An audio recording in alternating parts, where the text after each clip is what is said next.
Prime Day es el 16 y 17 de julio. Con las ofertas épicas exclusivas para miembros Prime, recibe el reconocimiento que tanto mereces. ¡Wow! Gracias. Ni siquiera preparé un discurso. Quisiera agradecer a mi familia, que siempre necesita cosas. También a Sam, mi repartidor, por entregarme todas mis ofertas increíbles tan rápido. ¡Te adoro, Sam! ¡Mua! Compra ofertas en electrónicos, hogar y más este Prime Day, del 16 al 17 de julio. Growing businesses and finance professionals, you need Bill Spend and Expense, the free-to-use spend management software. It's powered by the Bill Divvy Corporate Card, which helps growing companies scale with credit lines of $500 to $15 million, automated expense reports, and as many virtual cards as you need. For a limited time, get $500 when you get started with Bill Spend and Expense. Request a demo at bill.com/get500. Terms and conditions apply. Advertised credit ranges are not guaranteed and are determined at approval. Card issued by Cross River Bank, member FDIC. With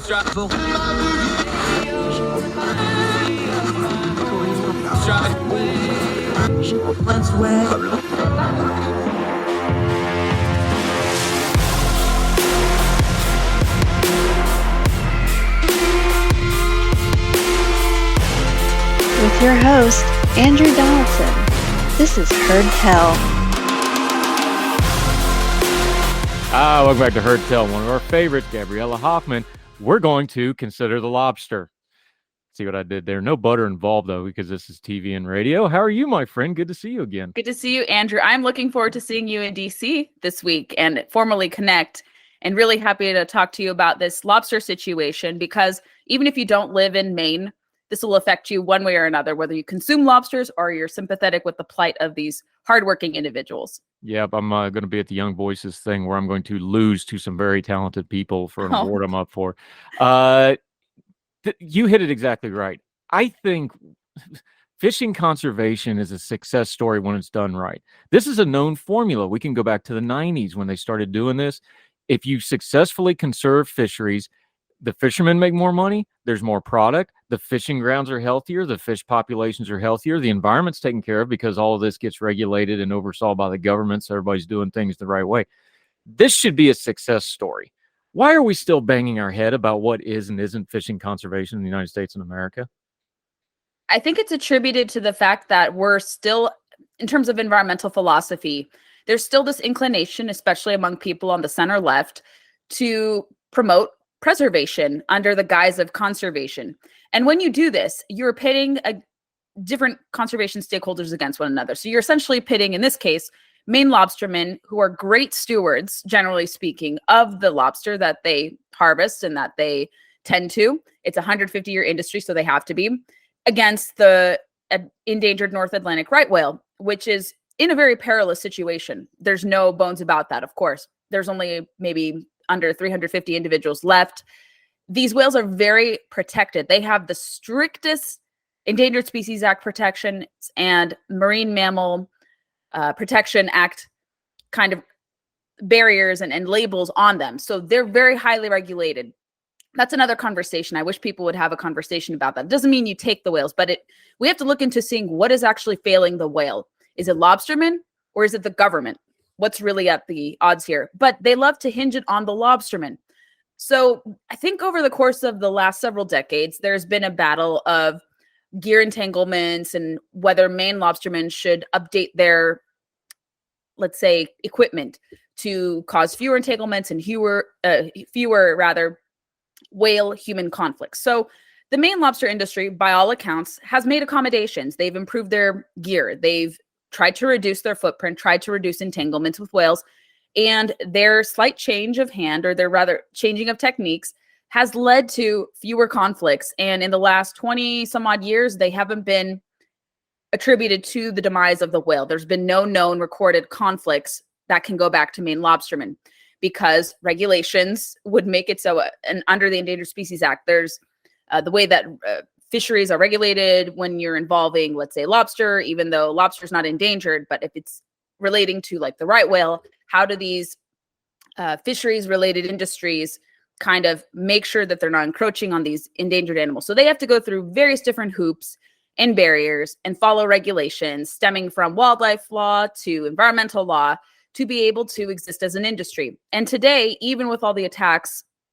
lobbied at these or volleyed at these industries, particularly, I think, the Biden administration is targeting 10 fisheries in particular, including the Maine lobster. And they're not the only one, but the Maine lobster gets the most scrutiny. And they say that they have to reduce their risk reduction by 98%. The most recent rule change says by 90%, but a figure that a lot of the industry players have been using is 98%, but 90% is what one of the most recent rules about the Atlantic whale plan stipulated there. And so these lobstermen have made all accommodations. They've updated their gear. They've followed regulations, even at the expense of their livelihoods. They've seen years probably buoyed from very prosperous years to very not so prosperous years. And their livelihoods have hinged on how many regulations they are subjected to. And because they've made accommodations, they're willing to go along where it's reasonable, of course. But when these demands to reduce risk by 98%, it's untenable, it's unrealistic for them to be able to achieve this. It's asking a lot of them. They've already gone through so much to reduce conflicts. There's no evidence of them contributing to the whale's demise. They're avoiding the whale and having conflicts with it. And if they understand, like any other conservationist, if they are imperiling this whale, which is in a very dire situation as a species as a whole, everyone recognizes that. But if they were to make the whale's plight even worse, they wouldn't exist as an industry. Under the Endangered Species Act and other environmental laws, they would already have been regulated out of existence. So they know that they can coexist, and they want to coexist with the whale. But they've also been pointing to different evidence, and we can go more into detail, that they're not directly entangling with the whale whatsoever. Migration-wise, the whales are not necessarily feeding in the Gulf of Maine much anymore. And so even when, let's say, so yes, there's Biden regulation, which we can go more into. There are several Commerce Department policies, this risk reduction, and then there's also a biological opinion, which also kind of enhances this risk reduction demand or kind of regulation that they want to impose.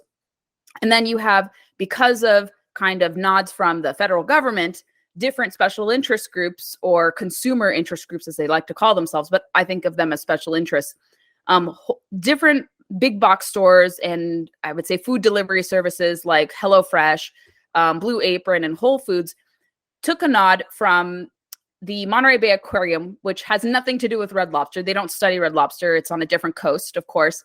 And then they put out this red list on their seafood watch list that says you can't eat lobster, even though the fishery is okay. But this fishery in particular is known to interfere and be endangering this whale. And again, no evidence of that. So that creates a lot of problems. It defames the industry. It defames the character of these hardworking men and women who go through grueling lengths to be able to harvest lobster. And they're responsible for 82% of the U.S. lobster catch, a very big portion. And people who love their lobster may bite the hand that feeds them if they go along with wanting to regulate them. And then in addition to this red listing of lobster, another thing came down from a UK-based nonprofit called the Marine Stewardship Council.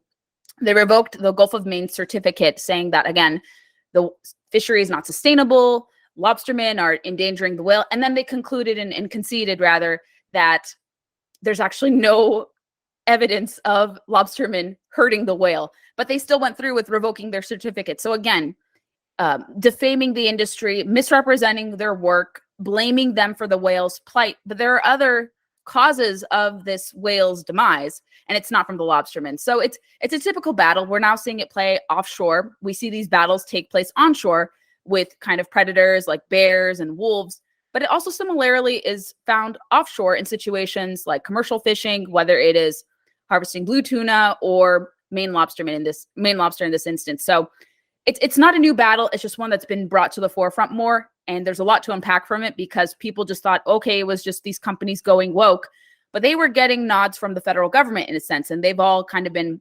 these special interest groups who triggered these lawsuits, then had federal lawmaking kind of reflect their lawsuits. And then it goes to these consumer groups who have big platforms and big microphones. And then they're misleading the public about whether or not lobster is safe to consume because of their alleged misgivings and alleged wrongdoing in this situation of the whale. But many scientists and experts have come out against attacking lobstermen, and the lobstermen have been defending themselves. Those poor people, they're at risk of losing, financial support. So local banks and Mainers have been coming to the support of these individuals. Various different credit unions and banks have been giving them large denominations of money to fight these lawsuits to help support them, because this employs 4,500 people indirectly, directly. It's a $1.4 billion industry that's at risk of going away. It's not so much the monetary contributions they make, but also just the history. In this country, when we lose industries like this that have been there for a long time, that have a culture and a kind of creative bent to it, and has a purpose too. It's a purposeful industry. It's supplying catch to people. People love Maine lobster. Maine lobster is delicious. So to see something like that, a long-standing industry, be under attack and potentially on the threat of going extinct, it should worry and cause pause for a lot of people, whether or not you live in Maine. So that's kind of the runaround of the situation, an old problem with a new, fresh set kind of eyes and ears.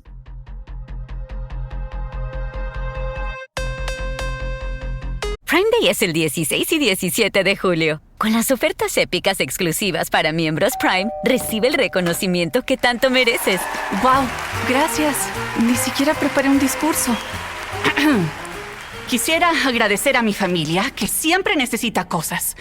También a Sam, mi repartidor, por entregarme todas mis ofertas increíbles tan rápido. ¡Te adoro, Sam! ¡Mua! Compra ofertas en electrónicos, hogar y más este Prime Day, del 16 al 17 de julio. This is the story of the one. As a maintenance engineer, he hears things differently. To the untrained ear, everything on his shop floor might sound fine, but he can hear gears grinding or a belt slipping. So he steps in to fix the problem at hand before it gets out of hand. And he knows Grainger's got the right product he needs to get the job done, which is music to his ears. Call, click Grainger.com, or just stop by. Grainger, for the ones who get it done.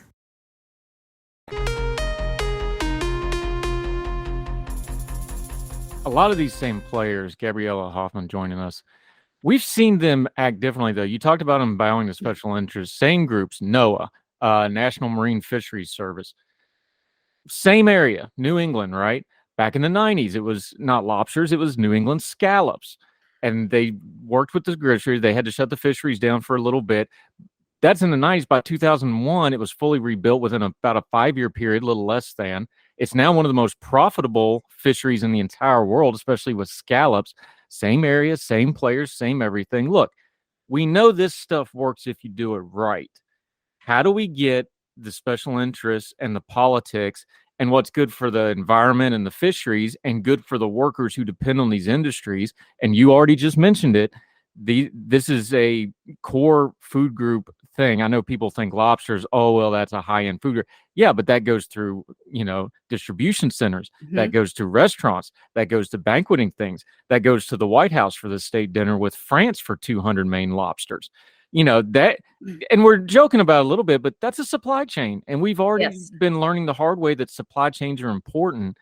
There's no excuse that what we have done before in the same areas with a similar situation, with a similar crustacean, works.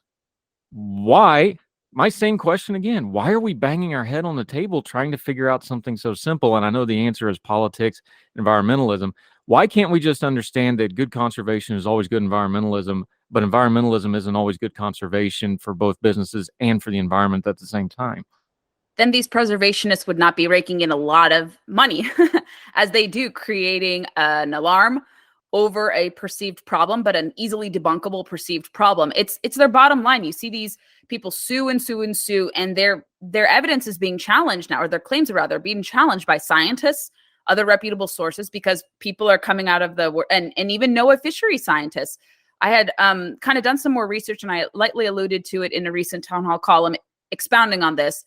But there are several NOAA fisheries scientists who've said from recent years and more recently that you can't hinge the blame on Maine lobstermen, because these whales are not migrating in the Gulf of Maine so much, and they're not inhabiting it in periods of rest when they're not migrating. They're known to be going towards Canada, to other portions of the Atlantic Ocean, and that's where they're inhabiting. And there's very few instances, almost rare even, of any recorded conflict between the whales and the Maine lobstermen.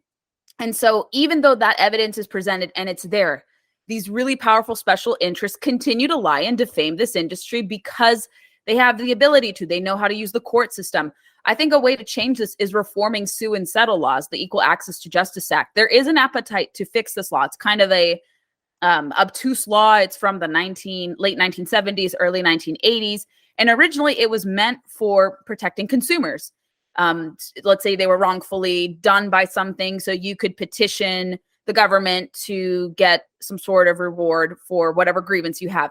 But it's been weaponized by people, especially lawyers, who can charge a pretty penny for their services, and they exploit that law and they find ways to use it. They use advocacy groups. They find individuals who have been supposedly wronged, and then they use that law, weaponize that law, and sue and sue and sue.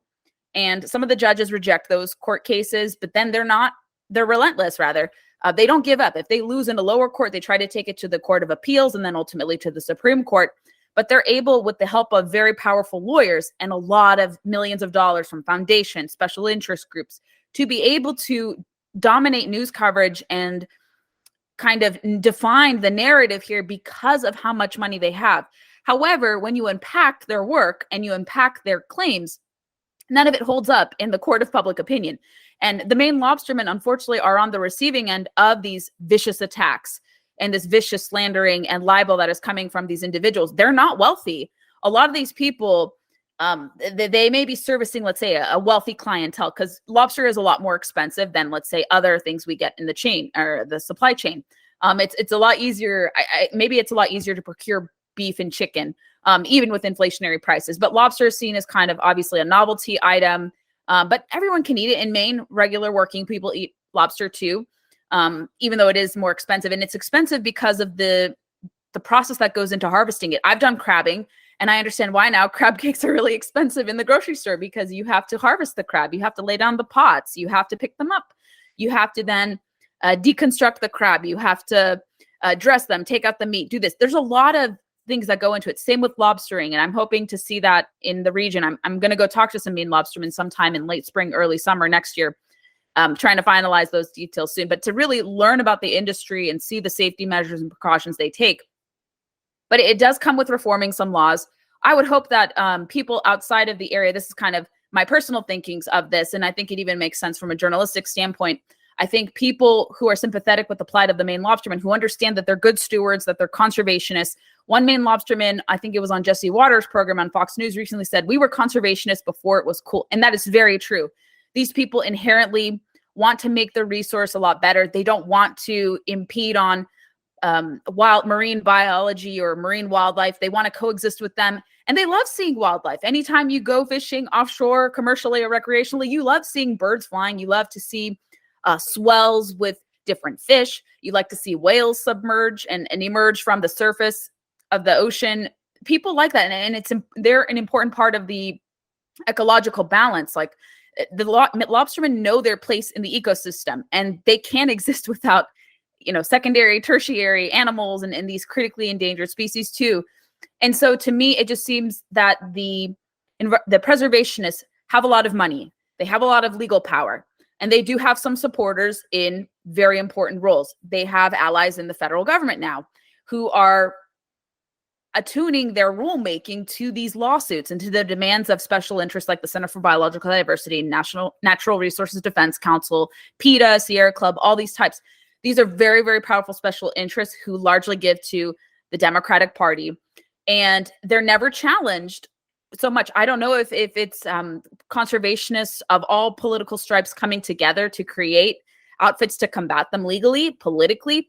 I know there are different groups on the hunting and recreational fishing side that do, but I think probably different conservation stakeholders will probably come together, recognizing, even if I'm not adjacent to Maine lobstering, these special interest groups are going to attack my livelihood, my ability to do this, my ability to run a business, or my ability to offer produce to people.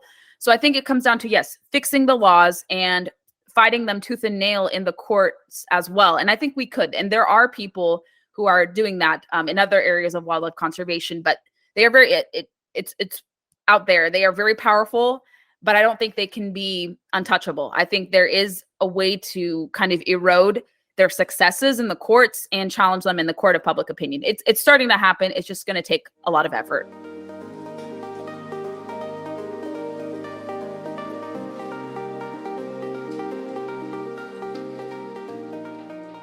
Yeah, Gabrielle Hoffman joining us. I'm going to borrow something from our progressive friends a little bit here because I think it fits, but there's a disproportionality to these workers because you mentioned it in your piece. This is a $1.4 billion industry that's hinged on 4,500 people. That's an amazing ratio. Mhm. So when you're talking about an industry that's that lucrative, and yes, it's a luxury item now, but it wasn't always that. Lobster used to be the garbage food that the fishermen kept for themselves because nobody else wanted it if you go back 100 years, believe it or not. This is very much something that has emerged and built a market for itself, and it's hinging on only 4,500 people. This is one of those areas where the regulation should really, not to go all socialist on everybody for a second or up with people, but these workers really do need protection because the proportionality of such a small workforce for such a large sector of an economic thing, they really do seem to need some protections here, not regulations forcing them out of existence. It should be going the other way, shouldn't it? Shouldn't they be getting extra protections? Like, hey, this is a lot of money and a lot of people benefiting from a very small group of people. We should be looking at giving them a little bit of benefits. Maybe not, preferential treatment, but certainly they should get some considerations here, not the other way around. Is that a fair way to look at it? I think so. And it doesn't really have to go along the lines of collective bargaining or things like that. I think people just on the outset can recognize, and I don't really want the government to meddle with them even more, but I think what we're seeing on the ground now with private interests coming to their aid financially and morally and legally, all these different stakeholders and people who are vouching for the Maine lobstermen, I think they could create an apparatus even outside of government to say, let's insulate our folks and let's help them and protect them and shield them from future attacks. I'm not sure if it comes in the form of greater protections in the Maine legislature, maybe in Maine's, I have to look through this for a future reference, but I think maybe maybe the Maine legislature already tries to protect them, but we don't see that obviously reflected in federal lawmaking because they don't view them as an essential industry. They probably view them, this administration in particular, probably views these individuals as contributing to a lot of problems, much like how they would perceive oil and gas developers. I feel like they put them all in the same camp. They're different industries, but they view them as extractive and negative, and they're not having a positive impact on the landscape, which is not how we should be viewing these individuals. And I think a lot of people don't understand in terms of where we fall on this chain and where these conservationists fall on this chain. You may complain about, lobsters are contributing to the demise of one particular species, and let's get rid of it. So what happens when you do that? You're going to create these secondary effects, and it's ultimately going to hit the consumers. Whether or not you consume lobstermen, it's going to hit you somehow. It's going to, you won't see it. You won't see it in banquets. You won't see it at events. You won't see it at your lobster shack or your seafood shack. Much like with oil and gas, you call for the dissolution and development of it by an arbitrary deadline. It's going to have downstream effects a little differently than removing lobster would, because you're seeing more so people's livelihoods hit rather than seeing a total collapse, I would say, in the economy. But they both have deleterious impacts if you were to eliminate them. And they would have a lot of downstream effects for consumers, for those respective industries. It's not good to put these conservationists in a bind and make it difficult for them to operate because they're going out of their way, like I said, to make accommodations. They are willing partners. They want conversations at the table. From what I've read from different reports, and I've been getting emails from different kind of lobster interests, like lobster unions, and then like people in kind of like trade associations. So different people have been reaching out to me and saying, we really appreciate your work on this issue. So even people who may not necessarily agree all the time, I think the lobstermen, the cause of the lobstermen has unified a lot of different factions in Maine and even outside of Maine. And so when they see people understand their industry, they'll come to you and say, hey, could we talk? Or we'd love to hear your feedback. We'd love to share ideas, things of that sort.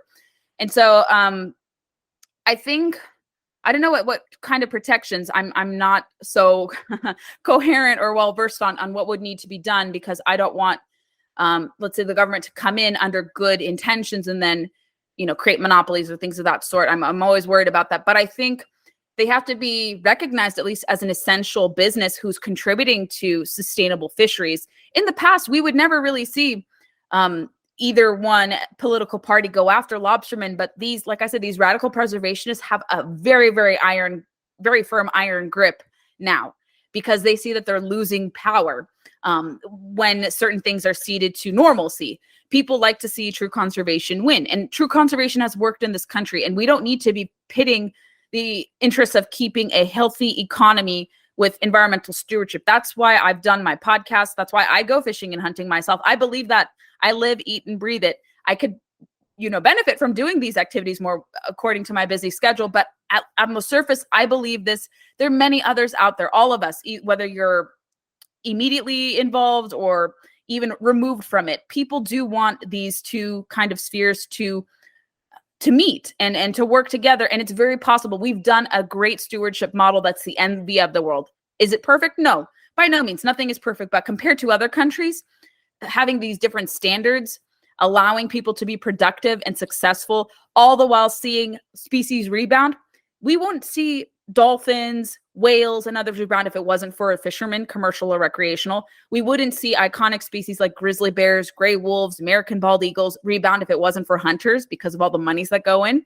to help endangered species get off the endangered species lists and to make their full recovery. So people don't know what they're attacking. They don't understand kind of the pipeline that exists. They don't understand who are the true conservation stakeholders, and that these special interests, they come about this from the outside. They have no involvement. They just like to sue. And they say, we know what's better for everyone. They don't get to know these individuals. They don't know them as humans. They really don't care. They're kind of bulldozers, and they want to bulldoze them out of their path for financial gain and with no gain to the environment. So it's a very dangerous course we'll be if this preservationist philosophy of environmentalism continues to prevail. But I think there's an appetite with the American people to return to, or to rather adhere to, true conservation, which allows for both the lobstermen and the right whales to coexist and exist.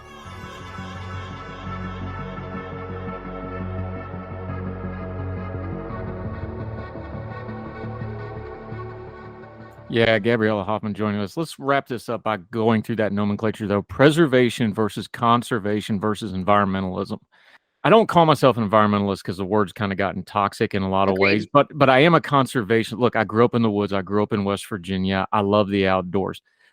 Preservation is important. There's things that need to be preserved. Sure. Monument Valley needs to be preserved. There's no commercial reason, natural resource that needs to be preserved.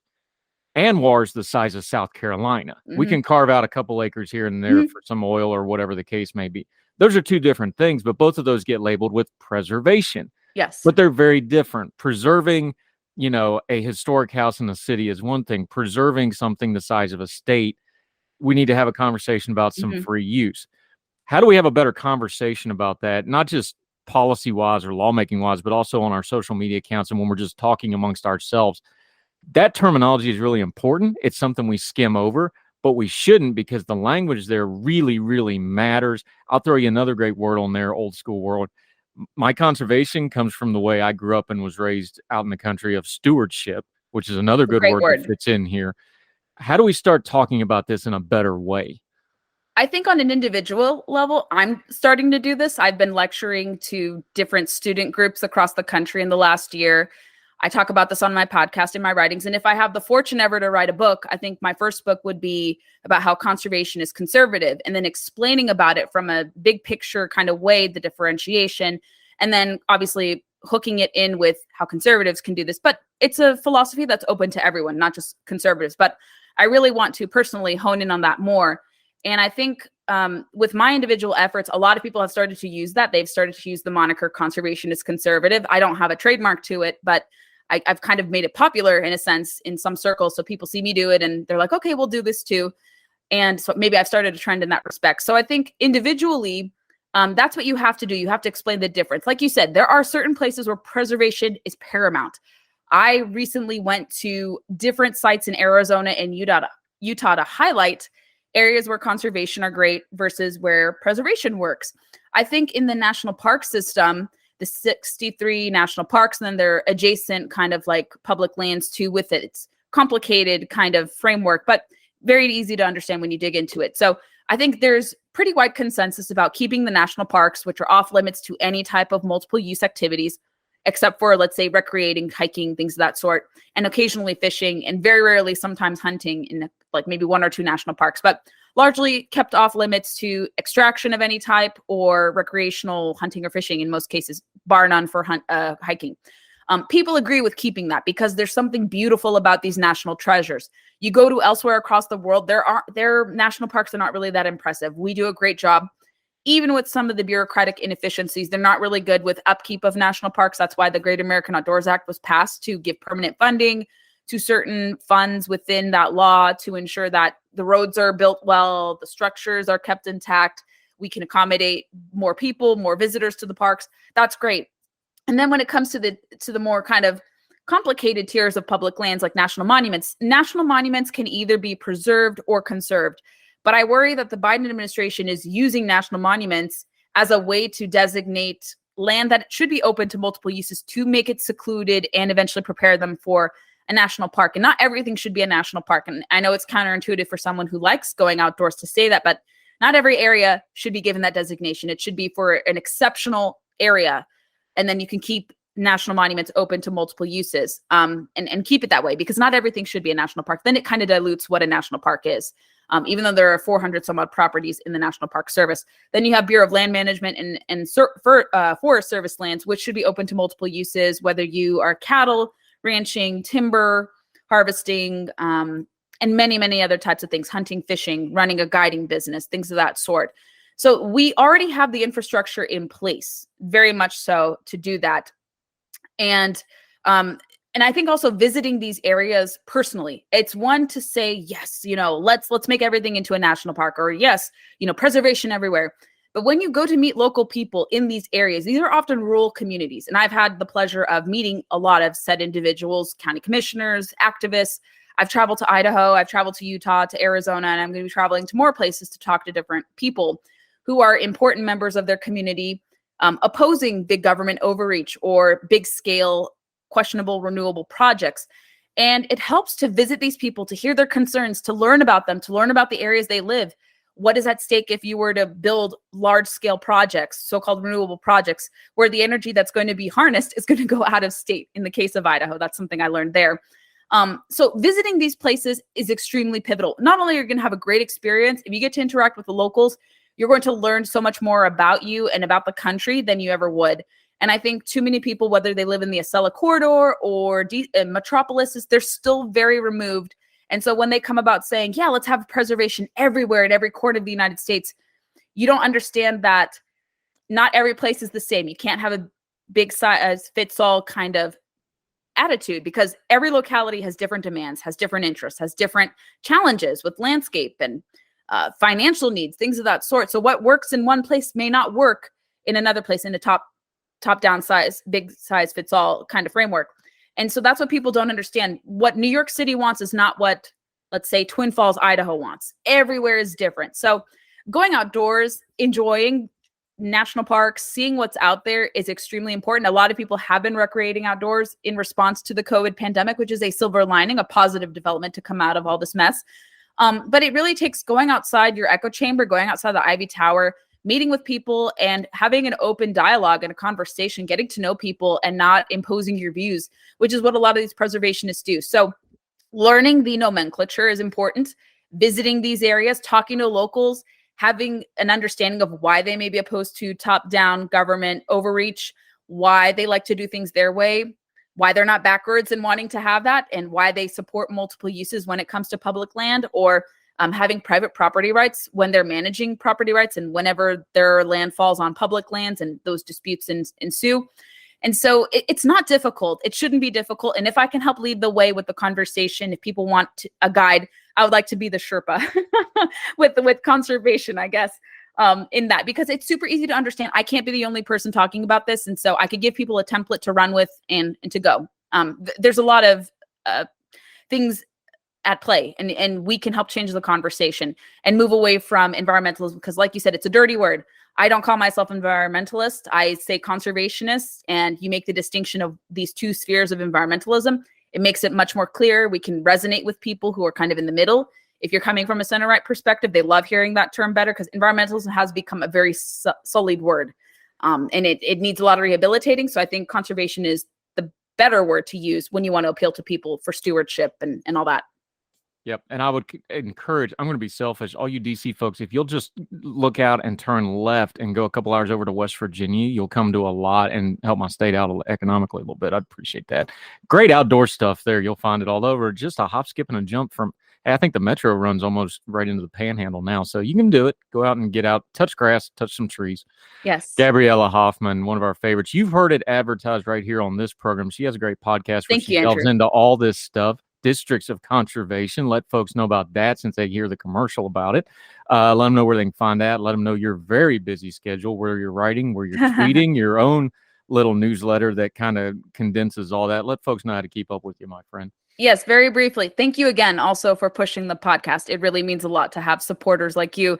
So yes, on any podcast player, I prefer directing people to Apple. That's the best channel to listen. But we have a lot of actually interviews this month, even though we're going into the holiday season. Lots of great content. I've been interviewing some really cool up-and-comers and newsmakers that aren't really known kind of in the political space. So I hope people check out the podcast this week in particular. I spoke to some really great stakeholders all across the board. One individual, one gentleman who brought me down and a whole host of women to go deer hunting, some newbies. I'm kind of in the advanced beginner stage. And so I talked about his nonprofit, and he's a serial entrepreneur, really fascinating guy. And he was just so generous in opening his family farm to us and to others. And so I really like his story, and I want other listeners to learn about it. I spoke to a expert on cataloging firearm statistics from Heritage Foundation. She's really great. Amy Swear, probably one of the most interesting people cataloging this. And then I spoke to the director of the Virginia Fly Fishing and Wine Festival in an episode coming out tomorrow to talk about riparian rights and access areas, his new book on veterans fishing, and then what to expect at the upcoming Fly Fishing and Wine Festival near Richmond, Virginia, early next year. And so I like to interview people and bring regular folks to the forefront, because everyone loves to talk to politicians. Politicians are great. They may get you some hits, but I think these storytellers are far more impactful in my mind, because they can go a long way in shaping opinion, bringing people into the fold. I just don't want to bring people who are just going to yak. I like doers. So I like bringing on doers to the podcast. Yes, I have a Substack that comes out every Friday. I also have a MailChimp that comes out Monday.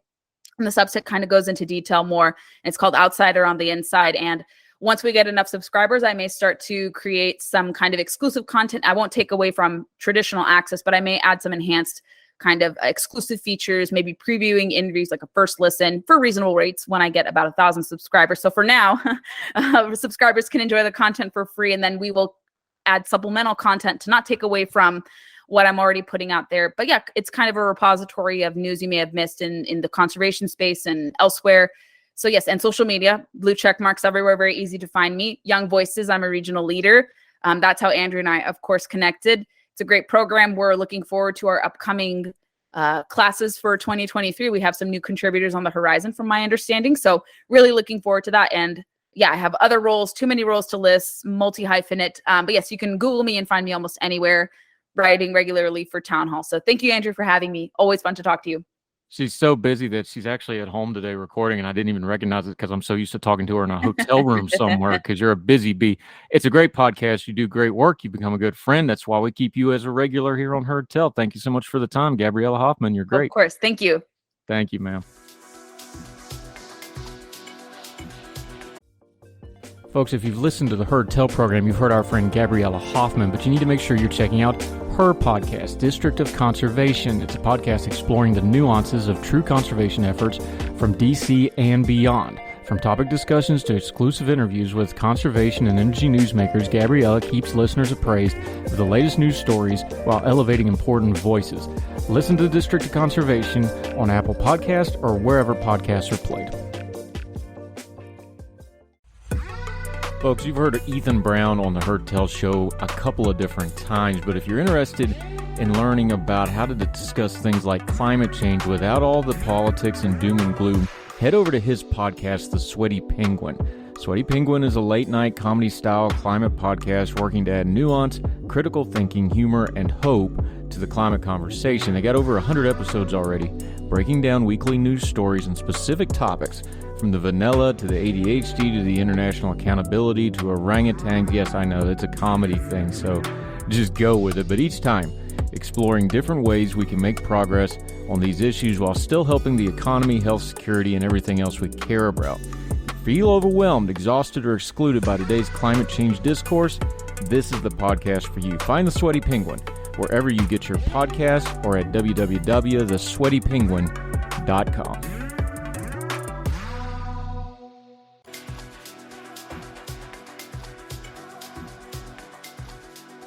Welcome back to Heard Tell. Okay, he's back. Good friend of the program, Benjamin Ayanian, another one of our great Young Voices contributors. Been doing a lot of writing all over the place. We're going to talk a little third parties with him. How are you, sir? Good to see you again, my friend. I'm doing well. It's good to see you too. Always happy to be here. Yeah, glad to have you back. Uh, we actually talked about this a couple weeks ago, and sure enough, just like clockwork, anytime we have an election, as soon as that election's over, everybody starts talking third parties again. So you got to piece out in Insider. Let's hash this out for a second. Let's start historically, though. There have been third parties that have had some success in the history of the United States. You touched on it in your piece. The thing about it is, these third parties usually pop up because of a specific issue that brings people into them. The problem with that is, as soon as that issue dissipates, so does that third party. That's the history of it. So I think we need to start there, because anytime somebody starts talking about, oh, we need a third party, or oh, we have a duopoly or whatever, well, yeah, but you have to have some kind of a force to knock you out of that.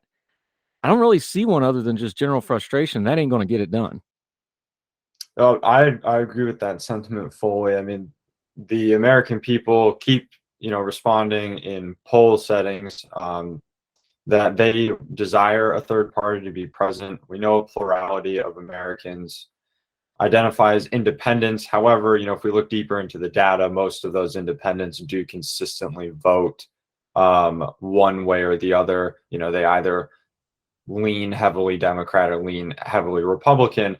And so general frustration with the duopoly certainly is not enough to elevate a third party into, a competitive landscape. But which I'm sure we'll get into, I think there's plenty of other things that can be done to at least give better access to third parties, to give them, a better chance to compete. And in addition to that, to expand the number of choices in the American psyche. Yeah, Benjamin Ayanian joining us.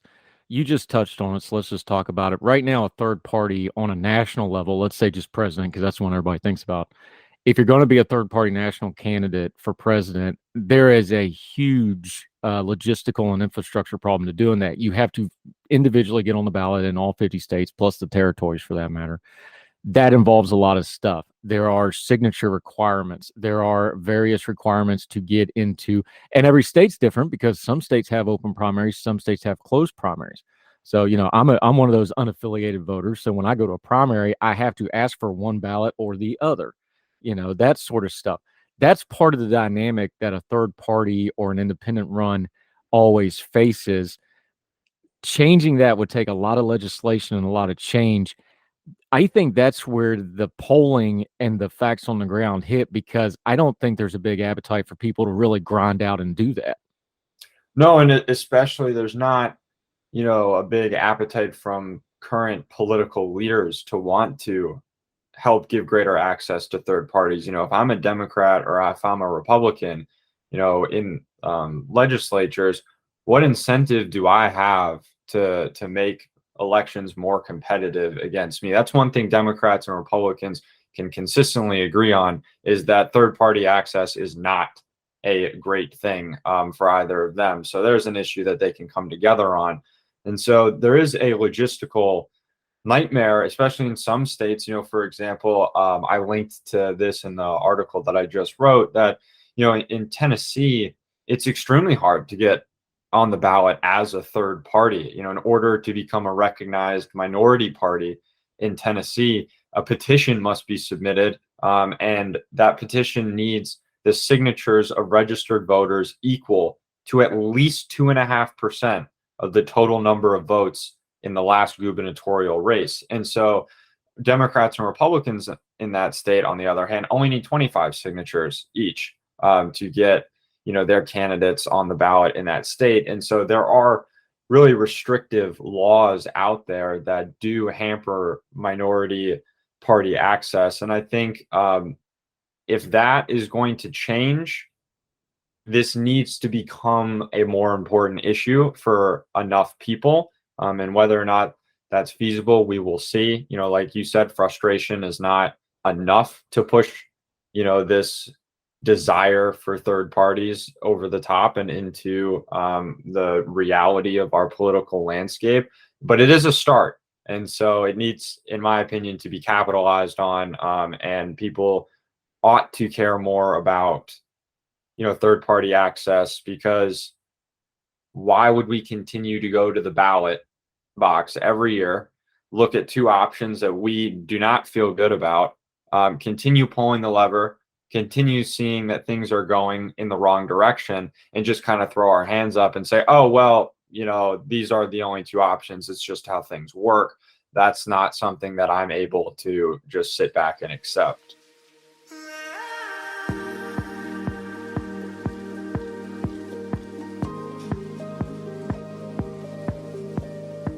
Yeah, Benjamin Ayanian, you bring up another point about voting here.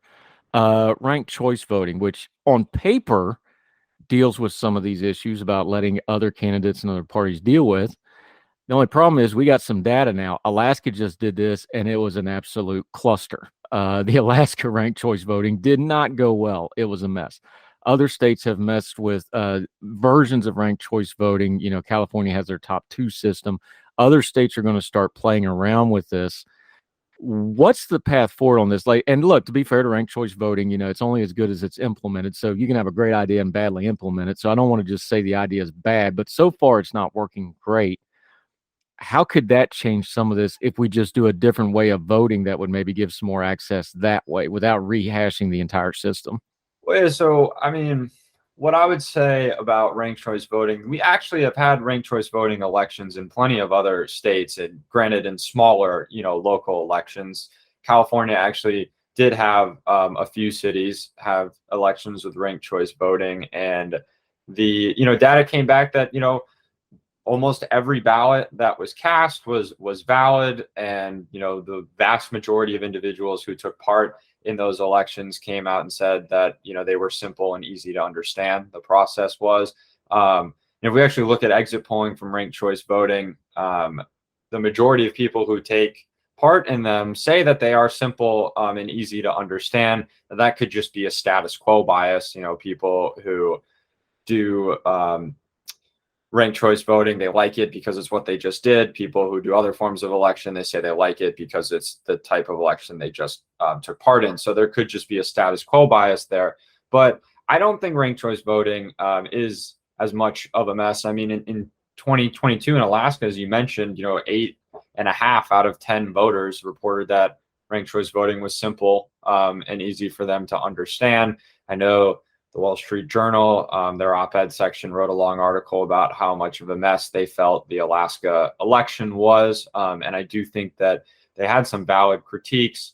But at the end of the day, I don't see our current system as allowing the American voter or incentivizing them to become more informed about other options. So if I know the Democrat or the Republican is going to win, I might feel as though my vote for a third party or an independent is merely just a spoiler vote. I don't think that that is true, but ranked choice voting would at least eliminate this idea that votes are meant to just be spoilers if they're not for one of the top two parties.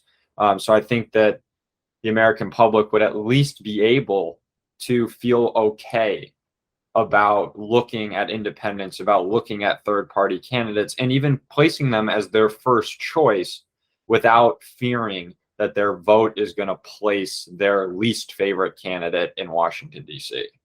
Yeah, Benjamin Ayanian joining us. This gets to the old, and you ended your piece talking about the lesser of two evils nonsense. Look, I just did a rant on this the other day. Look, when I look at my ballot, if I don't have anybody that's qualified for the role, I'm not voting for him anymore. I'm just not going to do it anymore because that's me putting my name on it, and I'm not doing it. Sorry, y'all justify it however you want to. I'm not doing it anymore.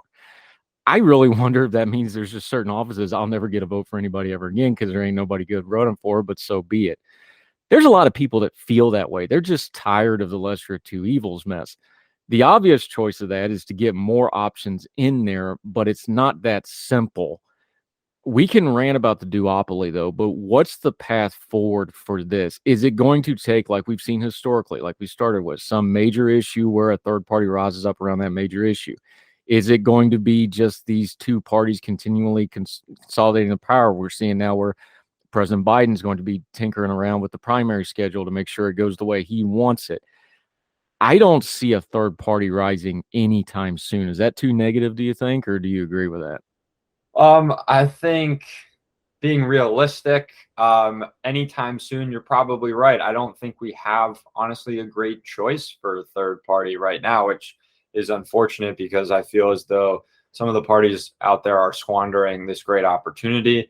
The Libertarian Party has had some new leadership come into power over the last couple of years, and it feels to me that their party has become increasingly more of a mess. I do personally hold libertarian ideals. Their classical liberal caucus is those individuals are the ones I tend to agree with on public policy issues. But the leadership of the party seems to have gone a little bit off the rails, and their messaging is not good. And so I think, for example, they're squandering an opportunity to gain more support. In Arizona, they had a candidate that was polling over 5 or 6% and then dropped out and endorsed Blake Masters. I don't think that, that's good. They could have shown on a ballot that, hey, look, we can increase our, voter share. Instead, their candidate opted not to do that and endorsed a Republican. You have Andrew Yang, who's trying to start the Forward Party. It seems like he's looking for more of a gap in the market. His type of approach is, well, there's a majority on a lot of issues, so whatever the majority holds, that's the position our party is going to adopt. It's a really odd way. It feels more like a business trying to cater to consumers from that sense. So there's not a lot of great options for third parties right now. So one thing we do need is third parties to kind of get their act together. But on top of that is the American psyche needs to have the opportunity and the freedom to be able to look at other parties. And if we as voters were able to care more and be able to give them more time of day because of a different system, then I think third parties might be a little bit more responsive to, the voters that they could potentially swing to their side to become more competitive in elections. The issue is with our current voting system and the restrictive laws against third parties, I don't think we're anywhere near a third party having a chance, because I think Americans rightfully look at the election and go, yeah, I mean, if I vote for them, there's no way they win anyway. Granted, if you vote for one of the two parties, Republicans or Democrats, the odds that you break a tie are so low. So, I mean, either way, how much does it really matter in this system? I'm not sure. But I do understand the point that if you vote for a third party, they're probably not going to win anyway. So that's why I think we need structural changes. And how that happens, it's probably going to have to come from enough people caring about this issue and really advocating for institutional change, because if people don't come together, we're not going to see it. No, I don't think they will. Benjamin Ayanian, always enjoy talking about this stuff. Where can they find the piece? We're going to link to it as well. And where can folks keep up with you until we get you back on Heard Tell again, my friend? Yeah, the piece I just wrote, you can find on Inside Sources. It's actually a syndication publication, so it will be in other newspapers as well. And you can find me on Twitter at Benjamin Ayanian. Andrew, it's always good talking to you. Yeah, appreciate you coming on here. We don't need a third party to have you back, buddy. Always appreciate you. We'll be talking again soon, my friend. Another one of our great Young Voices contributors. Talk soon, buddy. All the music on Heard Tell is provided under a Creative Content license from monstercat.com.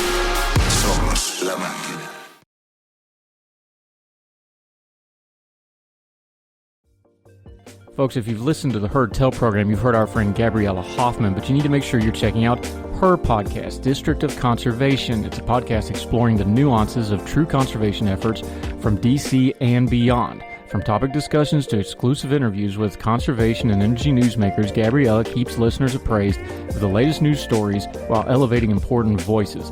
Listen to District of Conservation on Apple Podcasts or wherever podcasts are played. Religion is at the intersection of our 21st century life, even if we don't express a faith. At a time when it seems that religion isn't as prevalent as it once was, it still leaves its mark everywhere. As a pastor, I know that religion isn't something I just do on a Sunday, but it's found in every nook and cranny of my life. Sexuality, politics, social media, the economy, war, nationalism, all have some kind of religious angle to them. And as a communicator, I want to find the stories that can help people understand this part of our society that is so important to so many.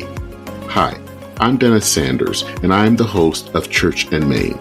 Church and Main is a podcast about the journey of faith and where it intersects with modern life. I look at faith with a journalist's eye, asking the who, where, what, why, and how religion affects some of the major issues of the day. Join me as we journey together. You can listen to Church and Main podcast at the website churchandmain.org or on your favorite podcast app. I look forward to seeing you.